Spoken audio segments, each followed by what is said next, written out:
Bismillahirrahmanirrahim.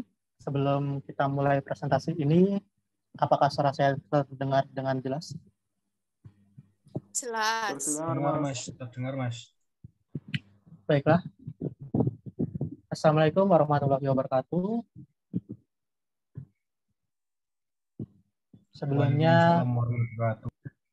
Sebelumnya saya perwakilan dari kelompok 4 sebagai moderator akan mengulangi presentasi yang tadi dilakukan. Presentasi kelompok 4 kami berisi materi yaitu sifat kualitatif dan kuantitatif.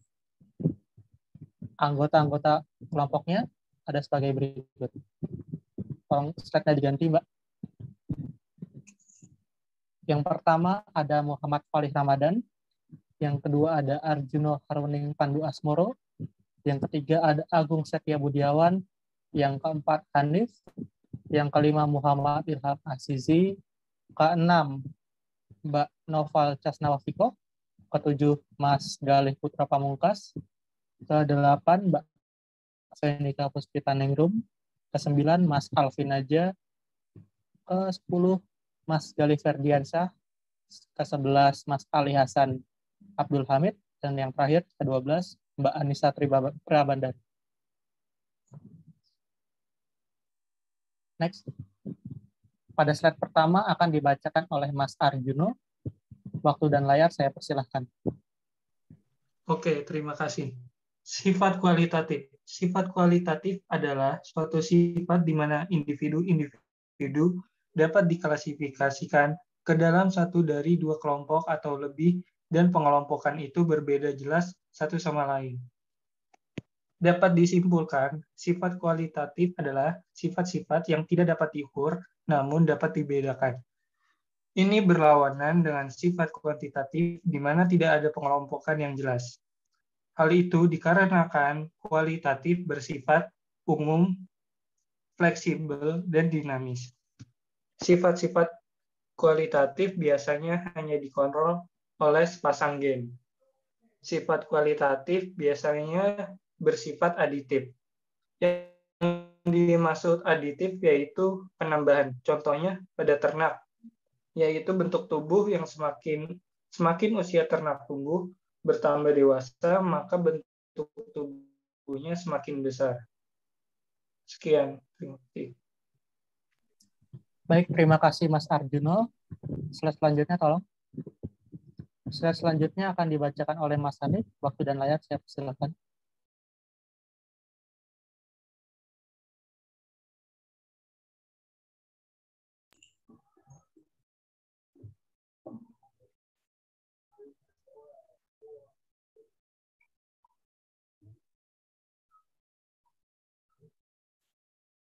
Cacat genetik lebih bersifat kualitatif. Jika disimpulkan, contoh albino terkadang membuat proses produksi ternak menjadi terhambat karena terkadang ada beberapa hewan yang dikarenakan memiliki sifat albino memiliki hewan yang kekurangannya hal tertentu. Contoh takut pada sinar matahari dapat mengganggu proses hidup sapi sehingga sapi gampang sakit. Tampak dari luar dan tidak bisa diukur. Jika kita simpulkan yaitu ada skala industri susu pada sapi, misal pasti lebih banyak yang lebih memilih memelihara yang sapinya memiliki kondisi susu yang baik dibanding dengan sapi yang memiliki pola warna yang unik. Seleksi bibit hanya sedikit bersifat kualitatif, yaitu untuk mendapatkan kondisi yang baik. Tak jarang dibutuhkan kondisi bibit yang lebih baik dari segi visual dan kondisinya. Yang terakhir, tidak mempunyai nilai ekonomis. Karena pada skala tertentu, misal pada peternakan produksi susu, semisal ada sapi yang memiliki bentuk pola dan tubuh yang bagus bisa kurang diminati karena tidak menghasilkan susu yang memenuhi target.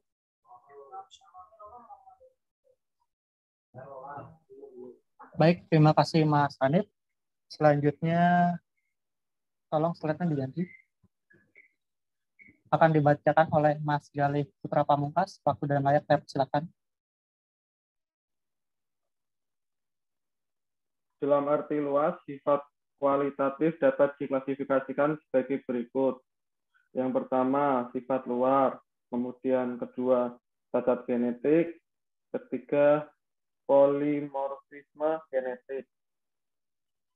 Sifat luar. Sifat luar yang tampak dengan sedikit atau bahkan tidak ada hubungannya dengan kemampuan produksi.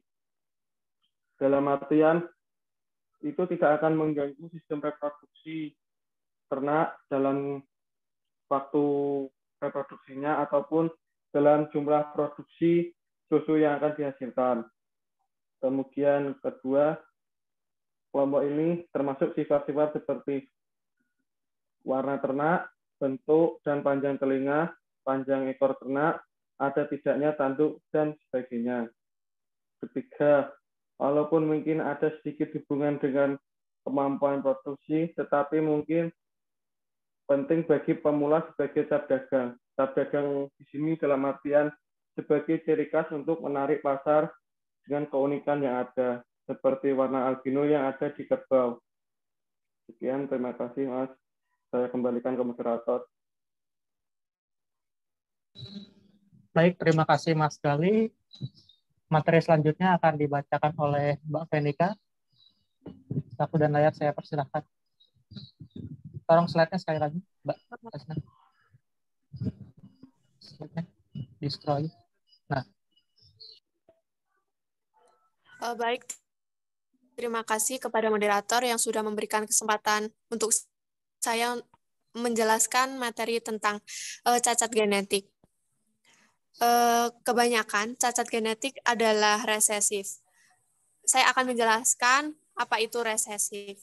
Resesif ini merupakan gen yang tertutupi oleh gen dominan sehingga sifat yang dibawanya tidak muncul pada keturunannya. Atau bisa dikatakan bahwa sifat gen resesif ini merupakan sifat yang dikalahkan atau ditutupi dari sifat lain.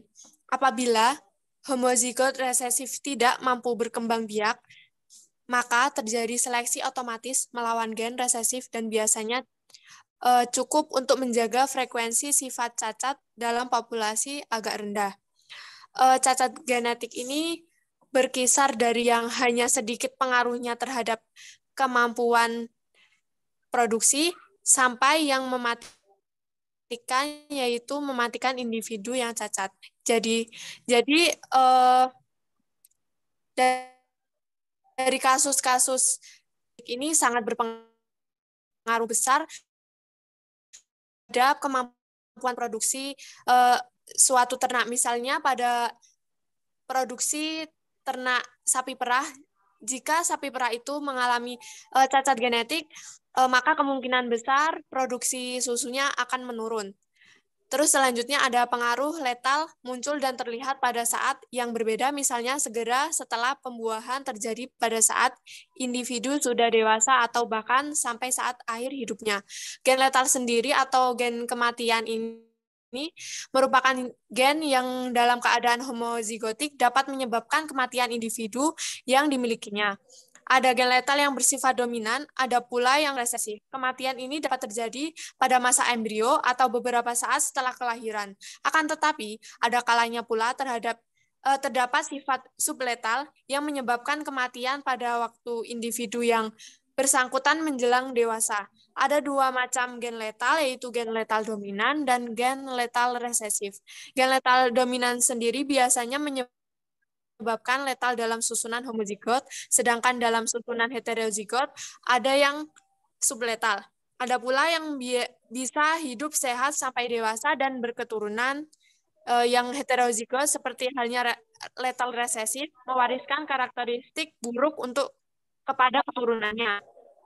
Bedanya letal resesif heterozigot, letal dominan ada yang memperlihatkan fenotip cacat atau kelainan, sedangkan heterozigot letal resesif tidak ada, artinya hidup normal dan tidak memperlihatkan kelainan.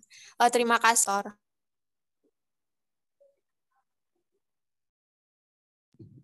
Baik, terima kasih Mbak Venika. Slide selanjutnya, tolong Mbak. Slide selanjutnya akan dibacakan oleh Mas Alvin aja. Waktu dan layar saya. Ya, terima kasih atas waktunya. Selanjutnya, polimorfisme genetik adalah variasi struktur genetik dalam satu populasi yang mewakili keanekaragaman hayati yang paling dasar. Gen dikatakan polimorfik jika lebih dari satu alel menempati lokus gen tersebut dalam suatu populasi.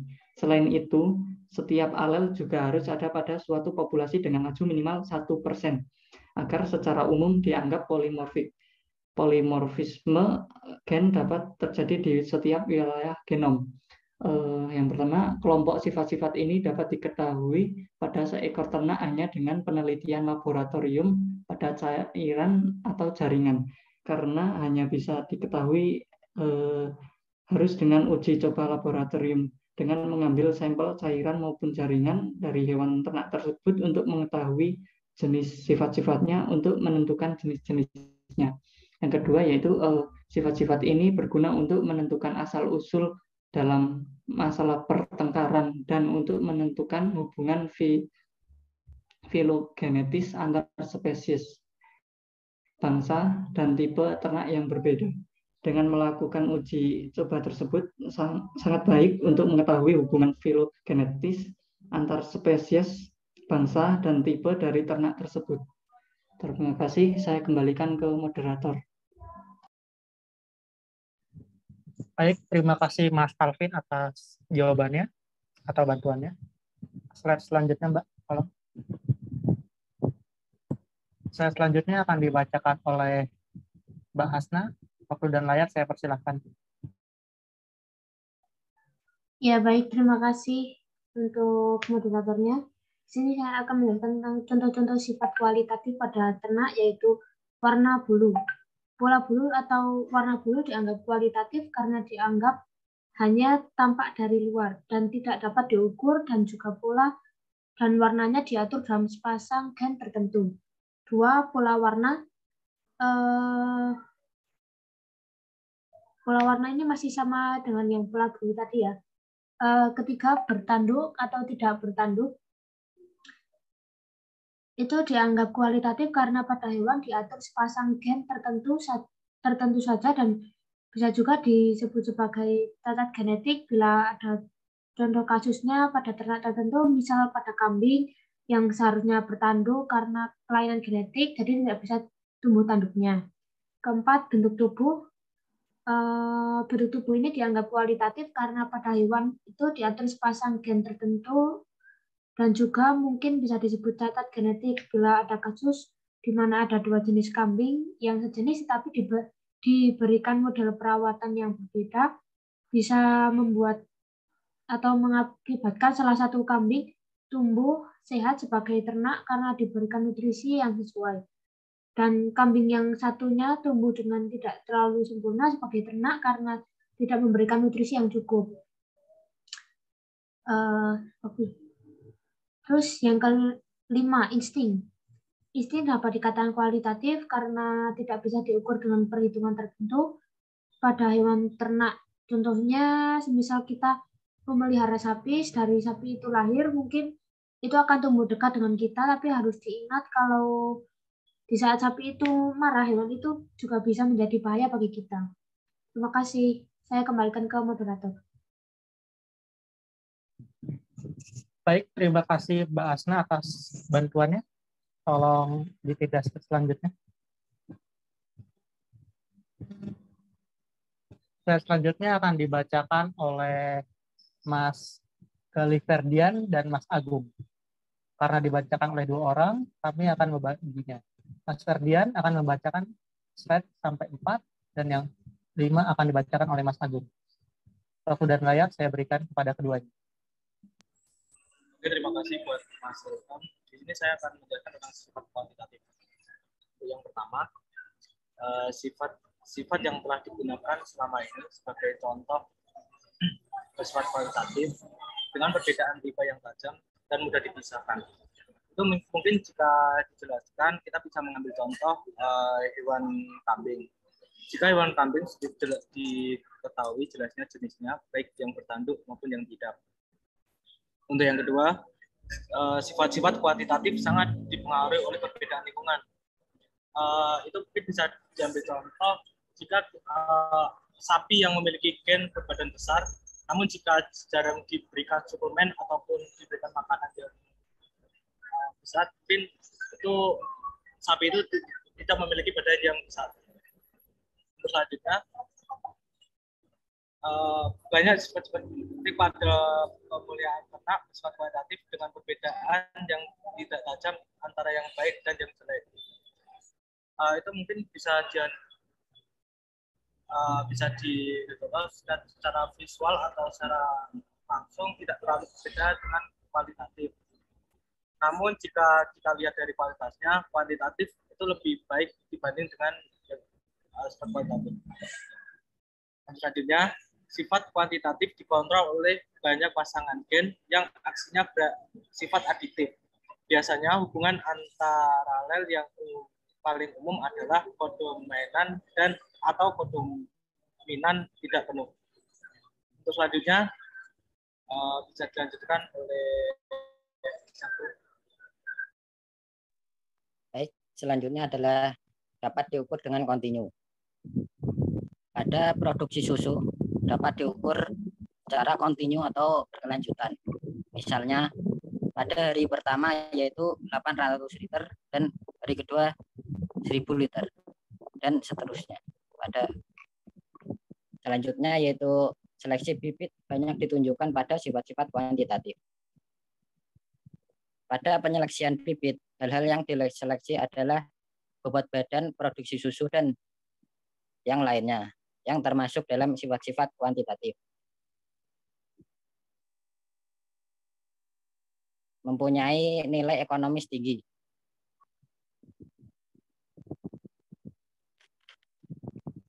Jika produksi susu, daging, dan sapi memiliki bobot yang tinggi, dapat memiliki nilai jual yang tinggi, sehingga hal tersebut mempengaruhi nilai ekonomis. Diatur oleh banyak pasangan gena.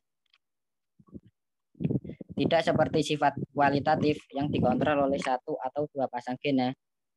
Sifat kuantitatif diatur oleh banyak pasangan gena.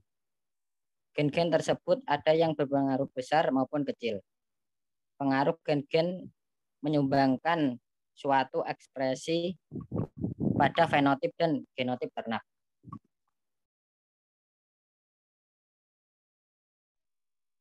Waktu dan tempat saya kembalikan ke moderator. Baik, terima kasih Mas Agung. Tolong selanjutnya, Mbak. Slide selanjutnya akan dibacakan oleh Mas Fahri Hasan. Waktu dan layar saya persilakan. Baik, terima kasih atas waktu yang telah diberikan. Berikut adalah contoh-contoh sifat kuantitatif pada ternak.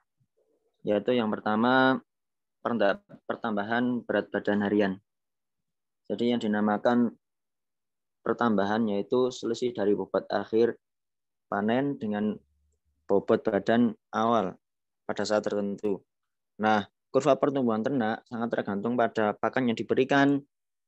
Jika pakan mengandung nutrisi yang tinggi, maka ternak dapat mencapai bobot badan tertentu pada umur yang lebih muda. Kemudian yang selanjutnya adalah produksi susu. Jadi produksi susu pada sifat kuantitatif ini dipengaruhi oleh efek genetik langsung dan lingkungan. Efek genetik langsung merupakan kemampuan individu sejak lahir. Sementara faktor lingkungan dibedakan menjadi dua, yaitu lingkungan sebelum anak lahir yang berupa kondisi uterus dan nutrisi semasa induk bunting, dan lingkungan setelah anak lahir yang lebih banyak berupa pengaruh air susu sampai saat anak disapih. Kemudian yang selanjutnya adalah produksi telur. Kuantitas dan kualitas pakan yang diberikan sangat menentukan terhadap produksi telur, baik secara fisik ataupun eksternal, maupun secara kimiawi ataupun internal. Produksi dan kualitas telur akan tercapai secara maksimal apabila pakan yang diberikan mencukupi semasa umur dan tata laksana pemeliharaan, dan akan tercapai secara efisien apabila tersedia pakan dengan kandungan nutrisi yang dapat memenuhi kebutuhan ayam tersebut. Nah, hal ini tentunya tidak terlepas dari faktor genetiknya. Untuk memproduksi telur dan daging yang tinggi, dalam ransum harus tersedia protein, energi, vitamin, mineral, dan air. Kemudian selanjutnya adalah laju pertumbuhan sebelum dan sesudah dari sapi. Untuk memilih sapi-sapi unggul, yaitu sapi-sapi yang ataupun ternak yang unggul, harus mempunyai potensi yang tinggi dalam menghasilkan susu. Maka produksi harus standarisasi terlebih dahulu dengan faktor koreksi tertentu. Kemudian selanjutnya adalah sifat fertilitas seperti ayam, seperti jumlah anak perkelahiran. Kemudian selanjutnya adalah presentase kebuntingan.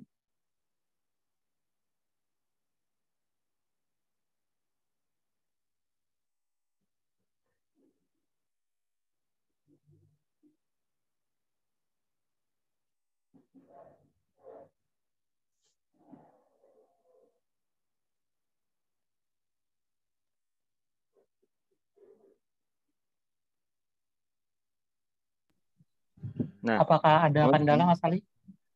Maaf. Ya, fertilitas seperti jumlah anak perkelahiran. Nah, produktivitas ternak betina bibit dapat dinilai dari jumlah anak yang dihasilkan per tahun atau per satuan waktu, dari jarak kelahiran sampai terjadinya kebuntingan. Selanjutnya merupakan faktor yang sangat menentukan dari segi ekonomis. Pemulihan fertilitas induk menyangkut kondisi saluran reproduksi induk setelah melahirkan melalui fase penghambatan aktivitas pembiakan selama anetrus dan involusi uterus selesai.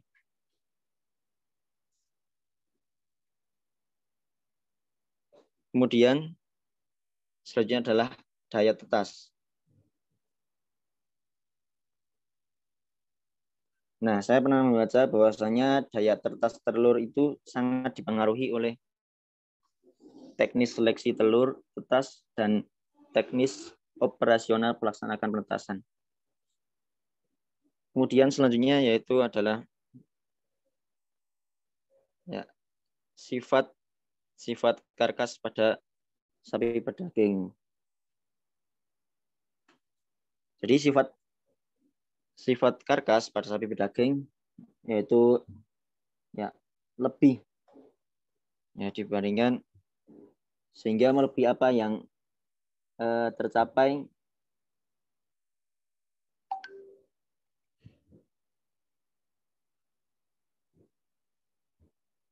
izin menyela ya.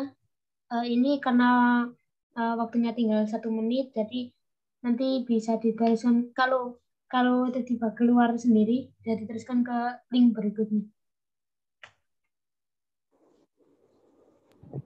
Baik, Mbak, siap.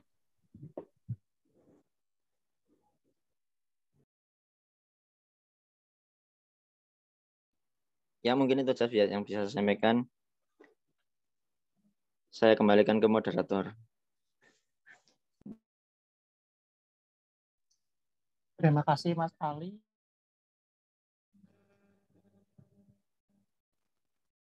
Maaf, karena tadi limit Zoom-nya habis, jadi mengganggu waktu presentasi. Tadi terima kasih untuk Mas Ali karena sudah menjabarkan materinya. Selanjutnya tolong Mbak diganti slide-nya.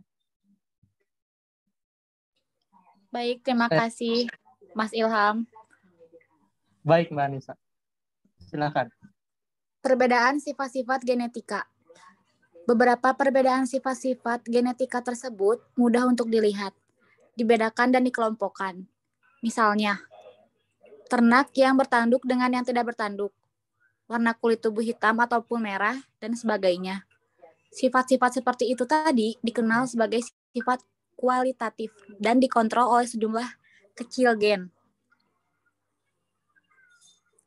Sedangkan kebanyakan sifat-sifat produktif yang menjadi pengamatan oleh peternak adalah dikontrol oleh pasang-pasangan gen dan termodifikasi oleh lingkungan yang dihadapi oleh ternak bersangkutan.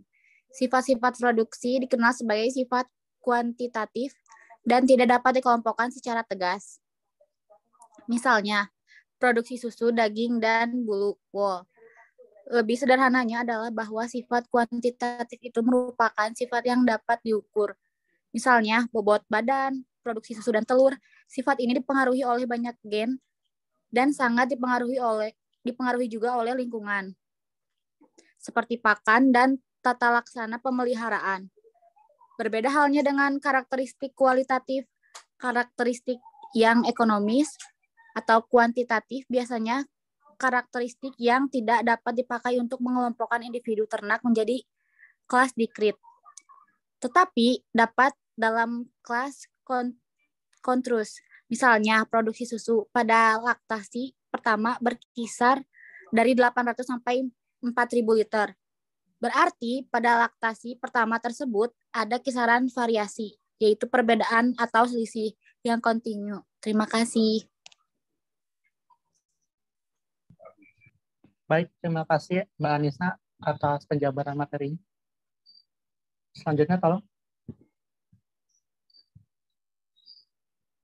Oh, tidak terasa ternyata slide kita sudah habis. Dengan begini, maka berakhirlah presentasi dari kelompok 4 tentang sifat kualitatif dan sifat kuantitatif. Saya selaku moderator ingin meminta maaf kepada teman-teman yang tadi presentasi pada siang hari terganggu karena materi kami yang kurang lengkap, dan saya juga ingin mengucapkan terima kasih kepada Pak dosen, Bapak Gali, karena sudah membiarkan kami melakukan presentasi ulang. Sesi tanya jawab akan kami lanjutkan karena tadi sudah ada satu orang yang bertanya, maka kami akan membuka dua slot pertanyaan lagi. Terima kasih atas partisipasi kalian semua. Kurang lebihnya mohon maaf. Wassalamualaikum warahmatullahi wabarakatuh. Waalaikumsalam warahmatullahi wabarakatuh.